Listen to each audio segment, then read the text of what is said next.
4 سال پہلے مسلم لیگ نون حکومت چھوڑ کے گئی تھی تو پاکستان نے اس سال گندم ایکسپورٹ کیا تھا. اس سال پاکستان گندم امپورٹ کرے گی اور میں ای سی سی کے چیئرمین کی حیثیت سے پچھلے ہفتے میں نے اجازت دی ہے حکومت کو 3 ملین ٹن 30 لاکھ ٹن گندم امپورٹ کرنے کی. تو جو گندم ایکسپورٹنگ کنٹری تھی اس کو پی ٹی آئی کے 4 سال کے دور میں گندم امپورٹنگ کنٹری بنا دیا گیا. 4 سال پہلے جب ہم حکومت چھوڑ کے گئے تھے تو ہم چینی بھی ایکسپورٹ کر رہے تھے. پھر پی ٹی آئی آئی, انہوں نے پہلے سال بہت زیادہ چینی ایکسپورٹ کری اور 48 روپے میں ایکسپورٹ کری. پھر 96 روپے 98 روپے میں اتنی ہی چینی کو واپس امپورٹ بھی کری. اور اس کے بعد پھر چینی کی پیداوار بھی کم ہوئی اور اس کے بعد چینی امپورٹ کرنی پڑی پاکستان کو. پچھلے سال کاٹن کی 5.3 ملین بیل پیدا ہوئی پاکستان میں, جو 1983-84 کے سال کے بعد سب سے کم ہے. یہ پی ٹی آئی کی حکومت کا ایک اور بھی آپ سمجھ لیجیے شاخسانہ تھا کہ صرف 5.3 ملین بیل ہوئی. اس سال انہوں نے جو پیداوار کی ہے وہ 7 ملین بیلز ہوئی ہیں, 70 لاکھ بیل. جس سال مسلم لیگ نون چھوڑ کے گئی تھی اس سال 1 کروڑ اور 17 لاکھ بیلیں تھیں. تو کاٹن کے اندر بھی ان کی پروڈکشن کم ہو گئی. یہ ہمارے 3 میجر کراپ ہیں, شوگر کین, کاٹن اور ویٹ. تینوں میں ان کی پیداوار پاکستان میں کم ہوئی ہے. اور ظاہر ہے کہ جب ان تمام چیزوں کی پیداوار کم ہو رہی ہے تو پھر آپ کو پوچھنا پڑتا ہے کہ آخر کیوں ہو رہا ہے. تو کیا جعلی پیسٹیسائڈز بیچی گئی ہیں پی ٹی آئی کے زمانے میں؟ کیا ایسے مشکوک افسروں کو ایکٹنگ چارج دیے گئے ہیں فوڈ سیکیورٹی کے اندر جن کے اوپر کرپشن کے بڑے الزامات ہیں؟ کیا ان کے ایڈوائزرز یہ کام کرتے رہے ہیں کہ پیسٹیسائڈز جعلی لا کے بیچتے رہیں؟ کیا اس سال یوریا کی 1,40,000 ٹن سے زیادہ کی اسمگلنگ کرائی گئی ہے یا نہیں؟ جب یوریا اسمگلنگ ہوتی ہے تو میں آپ کو یقین دلا رہا ہوں کہ بہت سارے لوگ انوالو ہوتے ہیں. یہ ہیرا یا کوئی کوکین یا ایسی کوئی چیز نہیں ہے کہ جو کہ چھوٹے سے پیکٹ میں بڑی ویلیو ہوتی ہے. کھاد کی 12 بوریوں میں جاتی ہے, ٹرکوں میں جاتی ہے. تو بہت سارے لوگ انوالو ہوتے ہیں اور پنجاب حکومت کی مرضی کے بغیر یا پنجاب حکومت کی ہیلپ کے بغیر یہ اسمگل نہیں ہو سکتی تھی. اسی طرح آپ جانتے ہیں کہ گندم کی بھی اسمگلنگ ہوئی ہے پاکستان میں, اور یہ عمران خان صاحب کے زمانے کی ایف آئی اے کی رپورٹ میں بات آئی ہے کہ جن آپ نے آٹے کی ملز کو, فلار ملز کو یا چکی جن کو کہتے ہیں, چکیوں کو آپ نے دیے تھے ہزاروں ٹن گندم, ان کا بجلی کا بل 0 تھا. انہوں نے بجلی کے بل کا 0 کا مطلب ہے کہ انہوں نے ملنگ ہی نہیں کری اس چیز کی, اور صرف وہ لے کر انہوں نے افغانستان بیچ دی. اور آپ جانتے ہیں سب لوگ, اینٹیڈوٹل اوپینین اپنے اینیکڈوٹل ہمارے پاس ایویڈنس ہے, اور ایکچولی کافی ایویڈنس ہے کہ جو اٹک کے اندر مثال کے طور پہ ڈسٹرکٹ فوڈ کنٹرولرز لگتے ہیں وہ کتنے پیسے دے کر لگتے تھے اور کس طرح ان کو تبدیل کرتا تھا, اور کون خاتون تھی وہ بھی ہم جانتے ہیں کہ اب ان کا وہ کس طرح ہوتا تھا وہ. تو وہ گندم آپ نے اسمگل کروا دی افغانستان, اور افغانستان کے بذریعے آگے جگہ پہ آپ نے کھاد اسمگل کروا دی. اب کھاد پہ میں آپ کو بتاؤں کہ ایک کھاد کی جو اب 2,600-3,000 روپے کی جو بوری ہے اس میں 5,000 روپے کی 4,000 روپے کی گیس ہم نے سستی دی ہوئی ہوتی ہے. وہ دنیا بھر میں 8,000-9,000 روپے کی بوری ہوتی ہے جو ہم پاکستان میں اپنے کسان کو سستی دے رہے ہوتے ہیں. پاکستان میں ایسی بھی فرٹیلائزر کمپنیاں جن کو ہم 260 روپے پر MMBTU گیس دیتے ہیں, ملین کیوبک فٹ گیس ان کو, million British thermal unit gas ان کو ہم دیتے ہیں 260 روپے میں. ہماری خرید جو ہے وہ 3,000 روپے کی ہے. یعنی کہ حکومت LNG خریدتی ہے 3,000 روپے پر MMBTU, ہم دے رہے ہوتے ہیں 260 روپے میں بھی, 800 روپے میں بھی, 600 روپے میں بھی کھاد کی کمپنیوں کو. وہ اتنی سستی گیس اس لیے دے رہے ہوتے ہیں کہ ہمارے کسان کو وہ سستی کھاد دے سکیں, نہ کہ وہ اسمگل کروا دیں. تو یہ اسمگل بھی ان کے زمانے میں ہوئی ہے, اس کی وجہ سے پیداوار کم ہوئی ہے. جعلی پیسٹیسائڈز آئیں, اس کی وجہ سے پیداوار کم ہوئی ہے. 1 پیسے کا کام نہیں ہوا سیڈز کے اوپر, نہ جینیٹکلی ماڈیفائڈ سیڈز کے اوپر, نہ کسی کاٹن کے سیڈز کے اوپر, یا کسی کے اوپر نہ رائس کی کوئی ویرائٹی پہ کام ہوا ہے. پچھلے 4 سالوں میں 1 پیسے کا کام نہیں ہوا. تو یہ ایگریکلچر کی ان کی کہانی تھی. میں ایک ایک کر کے آؤں گا, آپ کی انڈسٹری کی بھی بات کروں گا, سروسز کی بھی بات کروں گا. میں ایگریکلچر سے شروع کر رہا ہوں کیونکہ لوئسٹ ہینگنگ فروٹ پاکستان میں ایگریکلچر ہے. اگر ہم زراعت کو ٹھیک نہیں کر سکتے تو پاکستان آگے نہیں بڑھ سکتا, میں آپ کو یقین دلا رہا ہوں. مطلب یہ زرعی ملک ہم اس کو کہتے ہیں، اور $8 بلین کا ہم چیزیں امپورٹ کرتے ہیں. $4 بلین کی ہم نے اس سال کے اندر یہ خوردنی تیل امپورٹ کریں گے، $4 بلین کا. میں اس پہ آتا ہوں پرائز پہ. $4 بلین کا ہم خوردنی تیل امپورٹ کریں گے. ہم $2 بلین سے زیادہ کی کاٹن امپورٹ کریں گے یا کر چکے ہیں. ہم چینی امپورٹ کر رہے ہیں. اب اس سال چینی امپورٹ نہیں ہوگی. گندم امپورٹ کر چکے ہیں، پچھلے سال ہم نے $600 ملین کی ہے. اب ہم کو $1.5 بلین کی گندم امپورٹ کرنی پڑے گی. تو ایک طرف آپ کہتے ہیں کہ پاکستان جو ہے وہ زرعی ملک ہے، اور دوسری طرف آپ $8 بلین کی امپورٹ کر رہے ہیں. اس سال پاکستان کا امپورٹ $75 بلین کی اسپیڈ پہ جا رہا ہے. میں انشاءاللہ تعالی جلد آپ کے سامنے کچھ سفارشات رکھوں گا جس کے بنا پر ہم امپورٹ کو کچھ روکیں گے.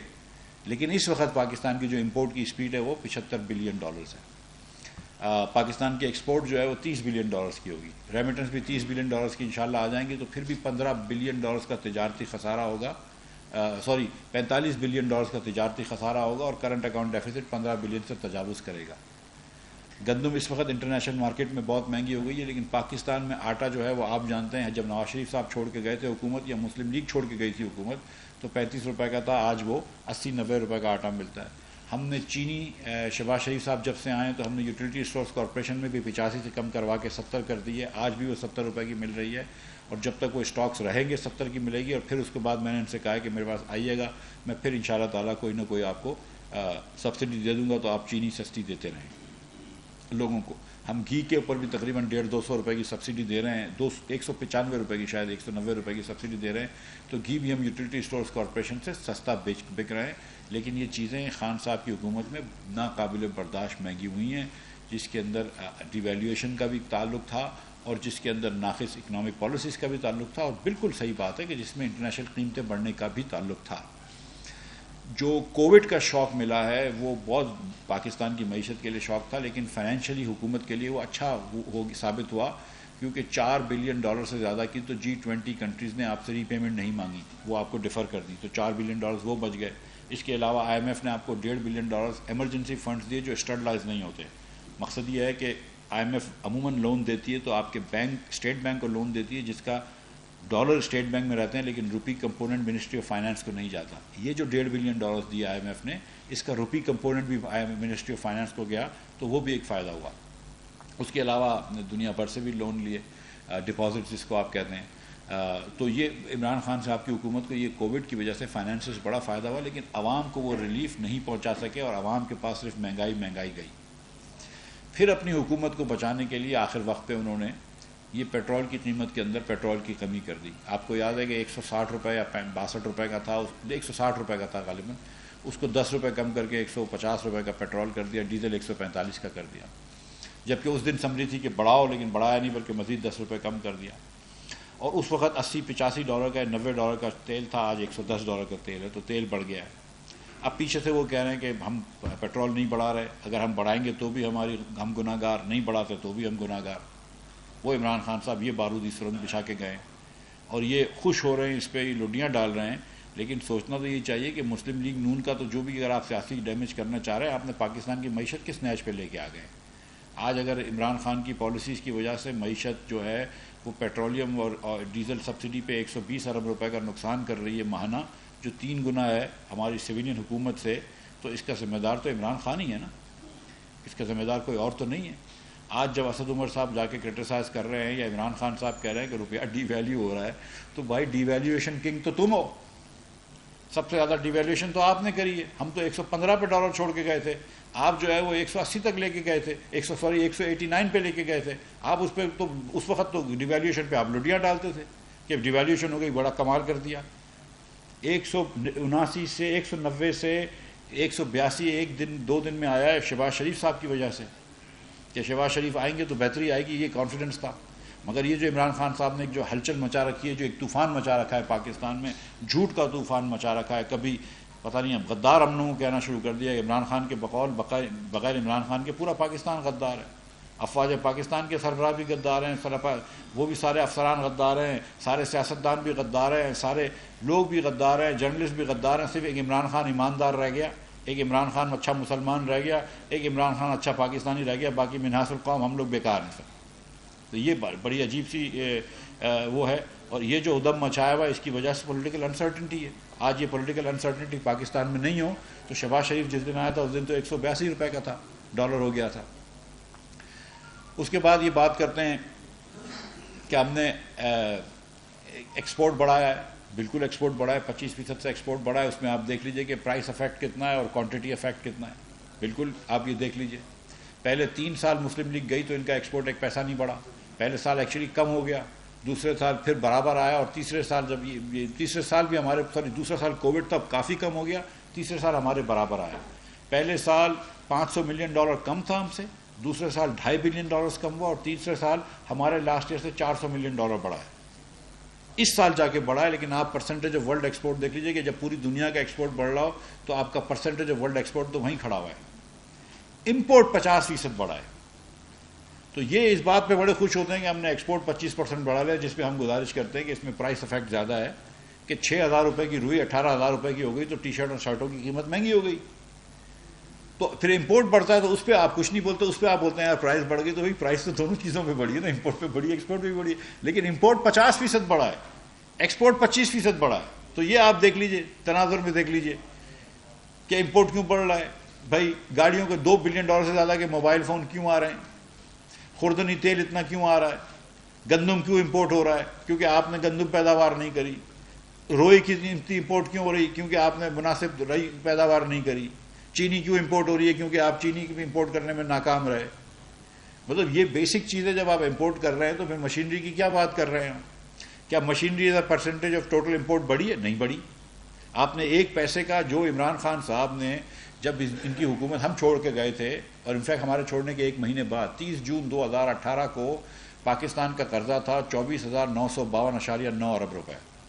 24,952.9 ارب روپے. اس کو عمران خان صاحب نے 20,000 ارب سے بڑھا دیا پونے 4 سال میں. 20,000 ارب سے بڑھا دیا. یعنی کہ جتنا قرضہ پاکستان کے پہلے وزیر اعظم لیاقت علی خان نے لیا، اور لیاقت علی خان کے بعد جتنے وزرائے اعظم آئے، اسکندر مرزا صاحب تک سویلین وزیر اعظم آتے رہے، محمد علی بوگرا صاحب آئے، آیا چندریکر آئے، دیگر اور لوگ آئے. اس کے بعد ایوب خان صاحب آئے، پھر یایا خان صاحب آئے، پھر بھٹو صاحب آئے، پھر زنل ضیاء آئے، پھر محترمہ بینظیر بھٹو آئیں، پھر نواز شریف آئے، پھر محترمہ آئیں، پھر نواز شریف آئے، پھر مشرف صاحب آئے، ظفر اللہ جمالی آئے، محمد خان جنیجو آئے، شوکت عزیز صاحب آئے، پھر یوسف رضا گیلانی آئے، پھر راجہ اشرف آئے، نواز شریف آئے، اور شاہد عباسی آئے، اور ناصر الملک آئے. جتنے نے سب نے ملا کے لون لیا. اس 71 سالوں میں اس کا اکیلے عمران خان نے پونے 4 سال میں اس کا 80% لون لے لیا. وہ آدمی جو قرضہ کم کرنے آیا تھا وہ 19-20 پرائم منسٹر ایک جگہ، ملٹری ڈکٹیٹرز ایک جگہ، پاکستان کے صدور ایک جگہ، انہوں نے جتنا قرضہ لیا 25,000 ارب روپے، اس کے سامنے 20,000 ارب روپیہ عمران خان پونے 4 سال میں لے کے چلے گئے. اور پھر اس کے بعد ہم کو یہ بھاشن دیتے ہیں کہ قرضہ وہ کم کرنے آئے تھے. تو کوئی تھوڑی سی رعایت تو کرنی چاہیے، تھوڑی سی رعایت تو کرنی چاہیے. تھوڑا سا تو ایمانداری کی ضرورت ہے. کچھ تو کہیں تو سچائی کا ساتھ لے لیں. اس کے بعد یہ کہتے ہیں ہم ٹیکس ڈبل کر دیں گے. ماشاءاللہ یہ کہہ کے آئے تھے ٹیکس ڈبل کر دیں گے. میں جب وزیر خزانہ چھوڑ کے گیا تھا، جب مسلم لیگ نون چھوڑ کے گئی تھی، تو ہم نے 3842 ارب روپیہ جمع کیا تھا، جو کہ تقریباً ڈبل تھا جو ہم آئے تھے. جار صاحب نے پہلے 3 سالوں میں 60% ٹیکس ڈبل کیا تھا، بڑھا دیا تھا. ہم نامنل ڈبل کر کے گئے تھے، اور tax to G D P ratio جو تھا، F B R tax to G D P ratio 8.5 سے بڑھا کر 11.1% پہ لے گئے تھے تینوں سال. اور اب یہ 4تھا سال مسلم لیگ جب گئی ہے، 4 سال پی ٹی آئی کو ملے، 2,000 ارب روپے کا نیا ٹیکس لگایا. آج تک وہ مسلم لیگ نون کا tax to G D P ratio نہیں لے کر آئے. پہلے سال تو 9.2 پہ گئے، پھر 9.6 پہ گئے، پھر 10.2 پہ گئے، اور اس سال بھی بڑی مشکل سے 11% سے کم ہی آئیں گے. انفیکٹ یہ میں پرانی جی ڈی پی کی بات کر رہا ہوں، نئی جی ڈی پی میں تو اور بھی کم ہو گئے. تو tax to G D P بھی نہیں لے کر آئے. پتہ نہیں کتنے انہوں نے لڑکے سوشل میڈیا پہ لمبے حکومت کے پیسوں پر رکھ لیے جو کہ ان کا کام کرتے تھے. یہ کام ضرور کرا انہوں نے، ہر جگہ پہ بے قاعدگی کری ہے. یہ جو پیٹرول کے اوپر سبسڈی دے کے گئے، اس کو فنڈ بھی نہیں کیا، وہ بھی آگے ہم نے کیا ہے، وہ بھی شہباز شریف کی حکومت نے کیا ہے. اور شوکت ترین صاحب یہ فرماتے ہیں کہ وہ پتہ نہیں پیسے چھوڑ کے گئے تھے جدھر سے پیٹرول کی سبسڈی دی، تو مجھے بتا بھی دو کہ بھائی کہاں چھوڑ کے گئے تھے. میں وزیر خزانہ آیا ہوں آپ کے بعد, تو مجھے بتا دو کہ یار یہاں رکھے ہوئے ہیں پیسے, یہ چھوڑ کے گئے تھے, مجھے بتا دیں. مجھے تو نظر نہیں آئے کہیں پیسے کدھر رکھ کے گئے پیسے. آئی ایم ایف کے پاس آپ نے دسمبر میں یہ وعدہ کیا ہے, اور آئی ایم ایف سے یہ وعدہ کیا ہے انہوں نے کہ 25 ارب روپے کا پرائمری ڈیفیسٹ ہوگا, اور کوئی مگر 3900 ارب یا تقریباً 4000 ارب گن لیجئے, 4000 ارب روپے کا ٹوٹل ڈیفیسٹ ہوگا, اور 25 ارب روپے کا پرائمری ڈیفیسٹ ہوگا. 25 ارب روپے کا. وہ 25 ارب سے بڑھ کر یہ 1320 ارب روپے پہ پہنچ گئے ہیں پرائمری ڈیفیسٹ. 54% دور ہو گئے پروگرام سے. اب میں کہاں سے 2 مہینے 2.5 مہینے میں شہباز شریف صاحب کی حکومت میں, ان کی لیڈرشپ میں ہماری کابینہ کہاں سے وہ لے کر پورا کرے گی؟ 1300 ارب سے ہم 25 ارب کہاں پہ لے کر آ سکتے ہیں؟ نہیں لا سکتے. آئی ایم ایف نے پروگرام ان کے ساتھ ختم کر دیا تھا. آئی ایم ایف سے ان کی یہ بس یہ التجا کر رہے تھے کہ ٹویٹ نہ کرو اس بارے میں کہ پروگرام ختم ہو گیا ہے. میں آتے ساتھ ہی آئی ایم ایف کے پاس گیا, میں نے کہا یار ہم سے بات چیت شروع کرو. انہوں نے کہا ہم کو پولیٹیکل کمٹمنٹ دیں. میں نے کہا 1 سال ہم پروگرام بڑھانے کے لیے تیار ہیں. انہوں نے کہا ٹھیک ہے پھر بات کرتے ہیں. میں نے کہا اب 1 سال پروگرام بڑھاؤ گے تو پھر $2 بلین اور بھی کر لو. میں بھی میمن ہوں, مطلب اگر 1 سال اور پھنس رہا ہوں آئی ایم ایف میں تو پیسے تو بڑھاؤں گا. تو انہوں نے کہا چلو ٹھیک ہے اس پہ بھی بات کرتے ہیں. انہوں نے مشن بھیج رہے تھے, مشن آ رہا ہے انشاءاللہ ان کا 18 تاریخ کو, اور انشاءاللہ تعالیٰ 18 تاریخ کو قطر میں ہمارے لوگ جا رہے ہیں, ان سے مشن پہ بات کریں گے انشاءاللہ تعالیٰ. اور ہم پوری کوشش کریں گے کہ آئی ایم ایف سے وہ بات کریں. جو وعدے میں ہر جگہ پہ یہ کہتا ہوں کہ جو وعدے عمران خان نے بحیثیت وزیر اعظم کے کرے وہ سوورن وعدے تھے پاکستان کے وزیر اعظم کے. وہ وعدے ہم پورے کرنے میں باؤنڈ ہیں. وہ جو کہتے تھے کہ سی پیک کو ہم کھولیں گے, ہم ایسی کوئی بات نہیں کر رہے. لیکن جو امپاسبل چیزیں وہ کر کے چلے گئے آئی ایم ایف کے ساتھ. آئی ایم ایف کے پاس یہ کیا مان کے گئے تھے یہ بھی بتا دوں. شوکت ترین صاحب نے آئی ایم ایف کو کہا تھا کہ ہم 1 پیسے کی سبسڈی نہیں دیں گے, اس کے اوپر ہم 30 روپے لیوی لگائیں گے, اور اس کے اوپر ہم 17% ٹیکس لگائیں گے. تو جو شوکت ترین صاحب نے کہا تھا اس حساب سے تو آج 150 روپے پیٹرول اور ڈیزل کم از کم بڑھنا چاہیے. ڈیزل شاید 150 روپے سے بھی زیادہ بڑھنا چاہیے. اور یہ پی ٹی آئی کے سوشل میڈیا کے لوگ اور کچھ جرنلسٹ جو اپنے آپ کو صحافی کہتے ہیں وہ یہ پھر کاٹ کے میرا ڈال دیتے ہیں. میں اس دن بھی یہ کہہ رہا تھا کہ شوکت ترین یہ وعدہ کر کے گئے تھے. میں یہ نہیں کہہ رہا ہوں کہ ہم اتنا بڑھائیں گے. شوکت ترین جو وعدہ کر کے گئے تھے آئی ایم ایف سے, عمران خان کی وزیر نے, وہ یہ وعدہ کیا تھا کہ پورا سبسڈی 0 ہوگی, 30 روپیہ لیوی لگے گی, اور وہ سبسڈی اور لیوی لگنے کے بعد 17% ٹیکس لگے گا. یہ انہوں نے وعدہ کیا تھا. ہم یہ نہیں کریں گے, ہم یہ نہیں کریں گے. میں ابھی سے آپ کو کہہ رہا ہوں. میں یہ بات جانتا ہوں کہ بہت مہنگائی ہو گئی ہے, اور پیٹرول اور ڈیزل اگر اور مہنگا ہوگا تو مزید مہنگائی ہوگی. میں جا رہا ہوں آئی ایم ایف میں, میں ادھر سے ان سے بات کروں گا 1 مرتبہ پھر, اور انشاءاللہ تعالی ہم کوئی اس کا حل نکالیں گے. میں عوام کے اوپر بوجھ ڈالنے کے میں ہوں یا نہ ہوں, میرا پرائم منسٹر بالکل اس پہ وہ نہیں ہے. میں سیدھی بات کر رہا ہوں. میں آپ کو جھوٹ نہیں بول رہا ہوں. میں نے تو ریکمینڈ بھی کیا تھا لیکن کہ آپ تھوڑی سی پرائز بڑھا دیں, لیکن پرائم منسٹر صاحب کہہ رہے ہیں کہ اس وقت عوام کے اوپر ہم بوجھ ڈالنے کے, عوام جو ہے وہ مزید بوجھ برداشت کرنے کے متحرک نہیں ہے. تو ہم نے کہا ٹھیک ہے, ہم آئی ایم ایف سے جا کے بات کرتے ہیں اور ہم اس کا کوئی بیچ کا راستہ نکالتے ہیں. لیکن بہرحال یہ بات بتانی ضروری ہے کہ اس جگہ پہ کہ ایک طرف آپ آئی ایم ایف کو وعدہ کر کے گئے کہ یہاں پہ پرائسز لے کر آئیں گے, اور ایک طرف آپ نے یہاں پرائس رکھی ہوئی ہے, یہ جگہ پہ عمران خان ہم کو لے کر آئے. ایک طرف آپ 125 ارب روپیہ مہینے کا نقصان کر رہے ہیں, جو کہ سویلین حکومت چلانے کے 3 گنا زیادہ خرچہ ہے, اور ڈیفیسٹ جو ہے وہ آپ 1300 ارب روپیہ چھوڑ کے گئے 25 کا وعدہ کر کے. اور دوسری طرف آپ ہمارے اوپر پولیٹیکل تنقید کر رہے ہیں کہ ہم پرائز بڑھائیں تو بھی غلط بار ہے اور نہیں بڑھائیں تو بھی قصوروار ہیں. تو یہ جگہ بھی عمران خان ہم کو چھوڑ کے گئے. مگر ایک آدمی جو کہ حکومت سے نکالا گیا ہے, فرسٹریٹڈ ہے, تو وہ روز نئی بات کرتا ہے. ابھی پتہ نہیں کیا کیا باتیں شروع ہوئی. میں ادھر نہیں جاتا ہوں, میں واپس معیشت پہ آ جاتا ہوں. حالانکہ میں دل تو بہت ہوتا ہے کہ ان چیزوں کا جواب دے آدمی, لیکن بہرحال تو قرض کی میں نے آپ سے بات کری, میں نے آپ کو بتایا کہ ٹیکس کم کر دیا. خرچے کی بات کر لیتے ہیں. 1 پیسے کا خرچہ خان صاحب نے کم نہیں کیا. خان صاحب کہتے تھے کہ شاہی خرچ ہے نواز شریف کا. چلو 1 سیکنڈ کے لیے مان لیتے ہیں کہ شاہی خرچ تھا نواز شریف کا, تو پھر آپ کا خرچہ تو کم ہونا چاہیے تھا نا, آپ تو عام آدمی تھے. چلو میں 93-99 کروڑ روپے جو انہوں نے پیٹرول پہ ڈالا دی ہیلی کاپٹر کے, وہ بھی معاف کر دیا کہ ہیلی کاپٹر میں بیٹھنے کی عادت تھی, چلو کوئی بات نہیں, ہم نے وہ معاف کر دیا. ابھی کے پی کی حکومت پہ گھوم رہے ہیں, پہلے وفاقی حکومت کے ہیلی کاپٹر پہ گھوم رہے تھے, وہ ہم نے معاف کر دیا. اس کے باوجود کیا خرچہ کم کیا, اور میں آپ کو بتاؤں کس طرح انہوں نے خرچہ کم کیا جو دکھا رہے ہیں. ایکچولی خرچہ بہت زیادہ ہوا ہے, انفلیشن سے ڈبل سے زیادہ بڑھا ہے. ڈبل سے زیادہ انفلیشن سے بڑھا ہے. لیکن خرچہ کم کرنے کا ایک بہترین طریقہ نکالا. پہلے NDMA کو, نیشنل ڈیزاسٹر مینجمنٹ اتھارٹی کو, پرائم منسٹر آفس کے اندر ہوتا تھا تو اس کا خرچہ مل کے گنتے تھے. اس کے بعد انہوں نے بجٹ کے اندر اس کو الگ گننا شروع کر دیا تو پرائم منسٹر آفس کا خرچہ کم ہو گیا. یہ چالاکیوں سے یہ حکومت نہیں چلتی ہے. سنجیدگی سے کام کرنے سے حکومت چلتی ہے. جب آپ 4 میں سے 3 سال LNG منگوانا بھول جاتے ہیں, اور میں بھول ہی کہتا ہوں, تو پھر حکومت نہیں چلتی. جس دن شہباز شریف کی حکومت آئی ہے 7,500 mega what power plants Pakistan میں بند تھے. 5,500 میگا واٹ اس لیے بند تھے کہ ان کے پاس فیول کے پیسے نہیں تھے یا فیول نہیں تھی. اور 2,000 میگا واٹ پلانٹس اس لیے بند تھے کہ ان کی مرمت وقت پہ نہیں ہوئی تھی. جن کو, اور یہ آپ لوگ سارے میرے بھائی سمجھتے ہیں کہ سردیوں میں پاکستان میں ڈیمانڈ بجلی کی کم ہوتی ہے, گرمیوں میں بہت زیادہ ہوتی ہے. تو جب آپ کو مینٹیننس کرنی ہوتی ہے, اور ان مشین بڑے ہائی ٹیک مشین ہوتے ہیں تو مینٹیننس کرنی ہوتی ہے, تو آپ سردیوں میں مینٹیننس کر لیتے ہیں تاکہ گرمیوں میں یہ خراب نہ ہو. یہ چھوٹی موٹی کارخانے والے بھی ہوتے ہیں نا, وہ بھی یہ بات سمجھتے ہیں کہ آپ مطلب آف سیزن میں مینٹین کر لیں. ان بھائی لوگوں نے کسی چیز کو مینٹین نہیں کیا, اور انہوں نے ہی کر دیا. اگر آپ کو یاد ہے کہ ایک مرتبہ پورے پاکستان میں بجلی چلے گئی تھی تو عمر ایوب صاحب آئے, ان سے پوچھا کہ کیا وجہ ہے بجلی چلے گئی. انہوں نے کہا یہ نہیں پتا, لیکن غلطی نواز شریف کی ہے. تو اور پھر وہ کیا ہوا پتہ چلی کہ وہ مینٹیننس کرتے ہیں, اس میں تھوڑا سا وہ آئل ڈالنا, لوبریکنٹ ڈالنا ہوتا ہے, وہ ڈالنا بھول گئے تھے, بجلی چلے گئی. لیکن ظاہر ہے کہ غلطی نواز شریف کی تھی. نواز شریف کو ایک آدمی چھوڑ کے جانا چاہیے تھا کہ جو کہ کام کرتا. عمران خان صرف تقریریں کرتا, تو وہ نہیں ہوا. تو یہ اس قسم کی معیشت کے بعد آج اگر آ کے ہم کو یہ لیکچر دے رہے ہیں کہ معیشت کس طرح چلاؤ, آج اگر آ کے مجھے یہ بتا رہے ہیں کہ ڈیویلیویشن برا ہوتا ہے, تو ڈیویلیویشن 1 مہینے پہلے برا نہیں ہوتا تھا, ڈیویلیویشن آج سے برا ہو رہا ہے. مجھ کو آج یہ بتا رہے ہیں کہ انفلیشن برا ہے. اس دن حماد اظہر صاحب کہتے ہیں کہ آٹے اور ٹماٹر کی پرائس بڑھ گئی.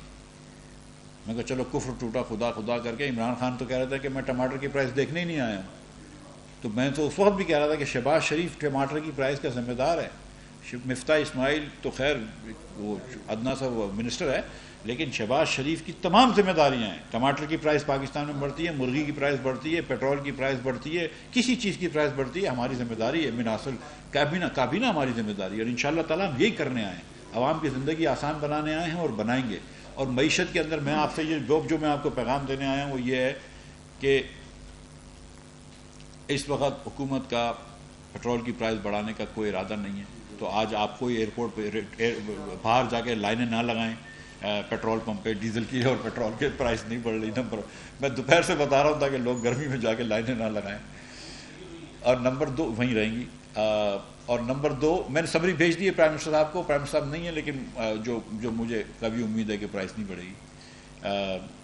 اور نمبر 2 جو میں گزارش کرنے آیا ہوں وہ یہ ہے کہ ہم یہ بات جانتے ہیں کہ کیا حالات ہیں پاکستان کے. IMF سے انشاءاللہ تعالی ہم مذاکرات کریں گے, اور میں آپ کو یقین دلا رہا ہوں کہ ہم IMF کے ساتھ مل کر خوش اسلوبی سے معاملات کو حل کریں گے, اور انشاءاللہ تعالی مہنگائی پہ قابو پائیں گے. اور یہ بات درست ہے, میں آپ کو سچ بتا رہا ہوں کہ اس قسم کی آئل پرائسز ہیں تو فیوچر میں oil price petrol prices adjust ہوں گی, ڈیزل پرائسز ایڈجسٹ ہوں گی. ہم دعا کریں اگر پیٹرول کی پرائس دنیا بھر میں آئل کی پرائس کم ہو جاتی ہے تو پھر کرنے کی ضرورت نہیں ہوگی, لیکن اگر نہیں کم ہوگی تو کبھی نہ کبھی ایڈجسٹ کرنی پڑیں گی مجھے. میں بھی ادھر آ کے کروں گا, اس میں کوئی گناہ کی بات نہیں ہے, میں آپ کو ابھی بتا رہا ہوں. لیکن آج وہ کرنے کی نوبت نہیں ہے. میں یہ بھی بتانے آیا ہوں. اور دوسری گزارش یہ ہے کہ ہمارے PTI والے بھائی جو ہے ہم کو بہت ساری چیزوں پہ ان کو لیکچر دینا چاہیے. ہم کو بتانا چاہیے کہ سوشل میڈیا کس طرح چلتا ہے, ہم کو بتانا چاہیے کہ فیک اکاؤنٹس کس طرح چلتے ہیں, ہم کو بتانا چاہیے کہ یہ پیسوں کے اوپر تعیناتی کس طرح کرتے ہیں, پوسٹنگ ٹرانسفرز کس طرح کرتے ہیں, ہم کو بتانا چاہیے کہ بڑے بڑے لوگوں کے جہاز ان کو کس طرح ملتے ہیں. ہم کو بہت ساری چیزیں سکھانی چاہیے کہ 2 سال کے اندر ریئل اسٹیٹ کے اندر لوگوں نے اربوں روپے کیسے کما لیے, اور پتہ چلی کہ کبھی ٹیکس فارم نہیں بھرے لیکن پتہ چلی 20 سال سے وہ ریئل اسٹیٹ میں کام کر رہی تھیں. یہ سب چیزیں ہم کو سکھا سکتے ہیں. معیشت کے بارے میں ہم کو نہ بتاؤ, خدا کا واسطہ ہے. یہ معیشت کا جو آپ حال کر کے گئے اس کے بعد ہم سے معیشت کے بارے میں بات نہ کرو. شکریہ.